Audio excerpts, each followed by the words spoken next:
Well, welcome to Wells World of Whiskey, and we're back with GlenDronach, and we are going to do, after we'd finished with the Cask Strength, we gave it a little bit of time, because that was definitely what I call a good blast of GlenDronach. We're going up to the 12. I haven't reviewed the 12, so we're going to give it a review. And I still think it's a player in the GlenDronach line. So we're going to open it up. Just a little something. You notice I've got a little variety of whiskey here. This is basically our GlenDronach Benrick Brown-Forman distilleries. Plus we're missing the Glenglassaugh. I haven't been able to get a Glenglassaugh. At least I think there was a couple of bottlings that were independent bottlers that were priced. So I wasn't ready to experiment with it, but I have had one glass at Glenglassaugh. And then, of course, Billy Walker's new distillery there, or not new now, but the GlenEllicky. So, of course, he did get the GlenDronach and the Benrick up to where Brown-Forman paid a fortune for it. And then he went on to GlenEllicky. So now we got Rachel Barrie at the helm doing the blending. So the first thing I'm going to do is I'll bring you up the canister, and there it is. Typical, a little bit of a nostalgic canister. I like the looks of it. And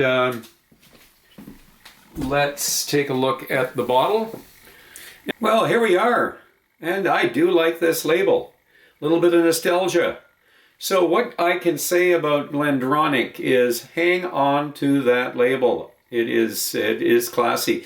We don't want to see things go the direction Glenmorangie did, getting the marketing department involved. So anyways, there is a lot of controversy on this label regarding the information or lack of information on chill filtration, and I look for no color added, because this is supposedly, it does not have any color, and I can't find that on the bottle either. So I will take a look on the box for it as well. But anyways, that is a controversial issue. Ralfy did extras number, I think it's 876 and 877. 876 brings up the communication with the PR department with GlenDronach. I'm not going to get into it. You can read that, or you can watch that video. And then DRAMFACE, and I think that's Hamish Frasier, writes an interesting article that's worth reading on the Truth About Glendronach. Anyways, those are things that you can read. Check out on it. I'm not going to sit here and discuss it right now. This is a review on GlenDronach 12. So, anyways, let's get into it. By the way, I just read it. It is right here, and it tells us that it is natural color. So it's on the tube, not on the bottle. And I made the same mistake with the Cask Strength batch 10. Again, I was saying it did not have the information, and it did have it on the tube, but there is an argument with some people that it should also be on the label. But we'll leave that one alone, and let's get into the review. So, what we're going to do is we're going to open this up, and we're going to let it breathe a bit. So let's do that. And we always like opening a bottle, but we should really let it breathe after we open it. Okay? And what we're going to do now is pop the cork and see if I can get as big a pop as before. Not quite as much as on the Cask Strength, but there was a little bit of a pop there. Yeah, there we are. Anyways, let's give it a pour. And we'll take it up there and take a look at the... definitely not as dark as the Cask Strength. Okay, let's show you the color and the legs.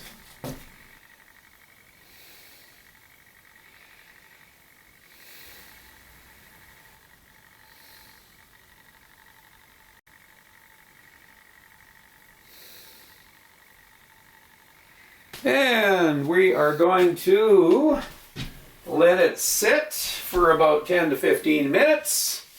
So, we'll see you back here. So much.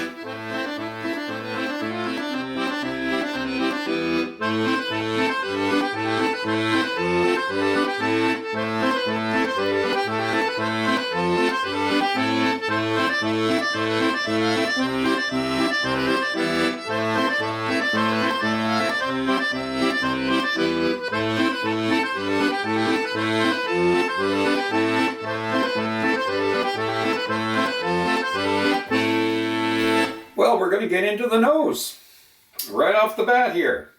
So, the nose. Oh boy, good nose on this guy. So the 12 I haven't had for a while, I'll be honest with you. And my memories of the nose are, right off the bat, there is oranges, chocolate, cinnamon, ginger, and maybe a little bit of some baking spices here. Wee bit of the granola stuff going on here. Sweet granola, fruity granola, dark fruity granola. And I'm going to say we got the prunes happening here. If you had a sort of a plum air freshener, that's what I'm getting right now. Plum air freshener, yeah. A dark fruit air freshener. I'm getting also little. I'm going to say there's almost like a sweet dough smell to this. You know, dough rising. If you got a bread proofing oven, that dough rising. But the oranges, citrusy notes there. Definitely the chocolate, but I might be getting some tobacco, and I'm going to say it's that sail tobacco, the old sail pipe tobacco. But, oh, there's lots of stuff going on here. Lots of layers. Okay, let's get into the palate of the GlenDronach 12. Solange.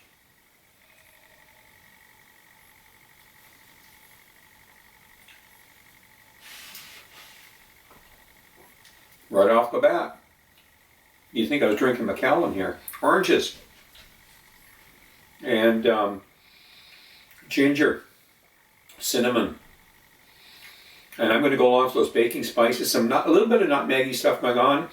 Could be the wood. Vanilla? No, I'm going to say more honey notes.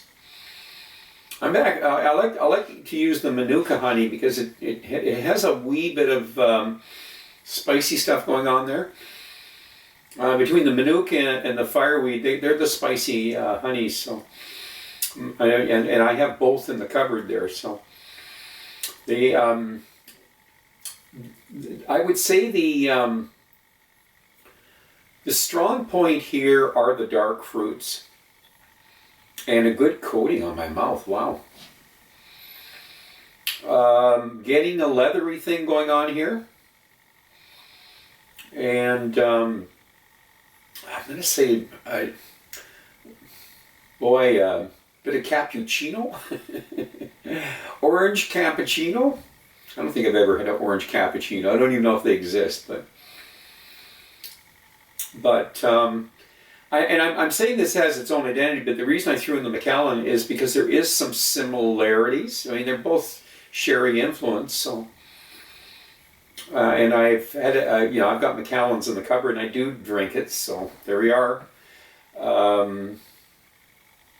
This is probably, I'm going to say, has a lot more impact than the Macallans in the 12, until you get into the sherry oak Macallans, and that one is. That's got a little bit more smack to it, but I'm going to say GlenDronach 12. It's got a little bit more smack in the sherry department there than the let's say the double oak Macallan 12 there. So Because not just me, but a lot of reviewers do compare the two, you know. And even Ralfy says the GlenDronach was the new Macallan, so. But enough babble. Let's go for the finish. Solange.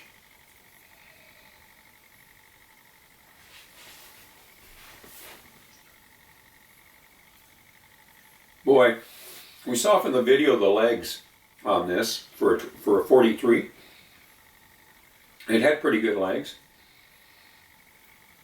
I mean, I didn't have the original 12 back in the beginning of the Billy Walker era, where they say some of those were actually older because of the distillery had been shut down for a while, and it's hard to compare a 12 that's a 12 to one that has probably got some, 14, 15-year-old whiskey in it. So, and that was the same story on the 15, the Revival.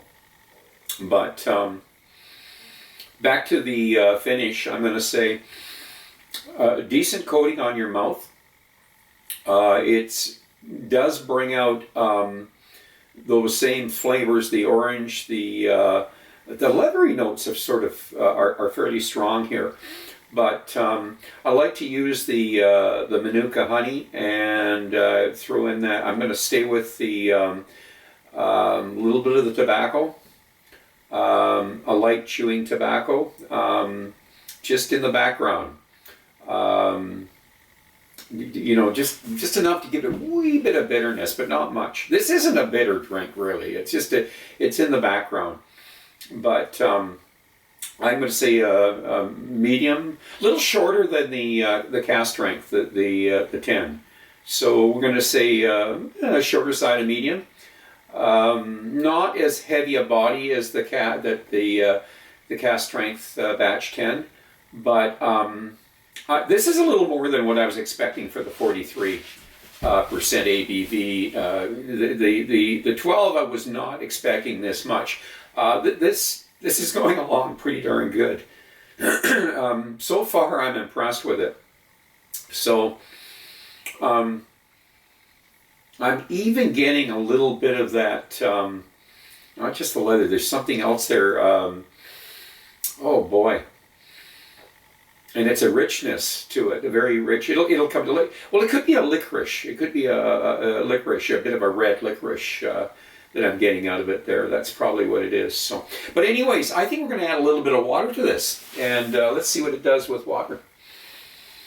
So one of the neat things about when you do the palate and the finish and all, it seems I get different things. I did a glass of this with someone else, and I think I'm getting definitely getting some different stuff out of this one than I did when I was doing it previously. So, but that's part of the fun. Okay.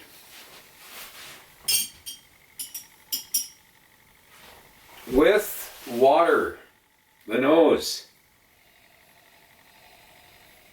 I'm getting definitely back to the dark fruit air freshener.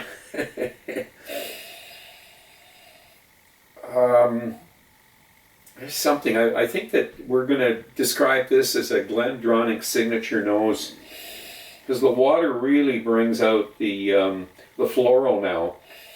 I didn't mention much about the floral, but it's really bringing out floral notes here. But I am getting the leather smell, the fresh leather smell. And of course the oranges have not gone. And I will say that there's nothing else really new. It's a repeat of the original nose there. So let's go to the palate with water.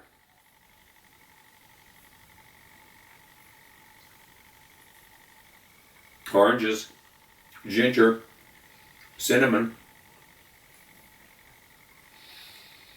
sweet Manuka honey. Very pleasant. This isn't a smack in your face drink, but boy, it's a nice dram. Definitely a go-to sipper. When you don't want to get your palate beat up, or you don't want to smack it too hard.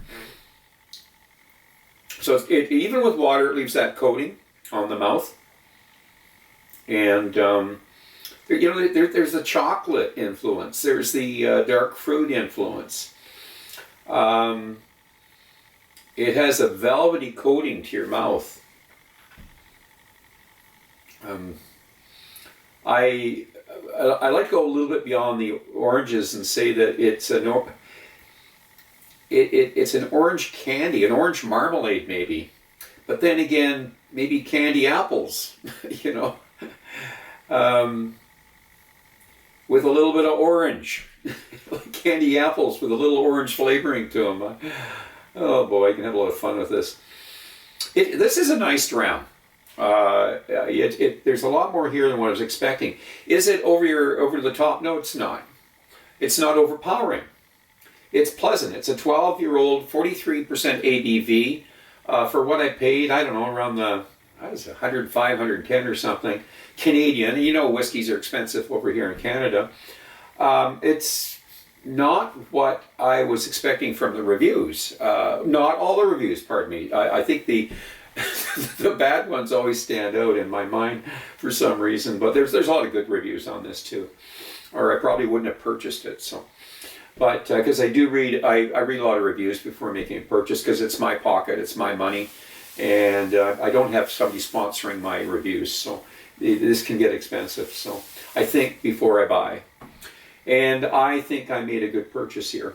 And I'm recommending this. So I'm going to give this somewhere in the 85-ish area. Definitely 85 is I think a fair score for this. And I am recommending it. And I am going to finish off with drink wisely. Drink intelligently. Do not drink and drive. Until the next time. So long.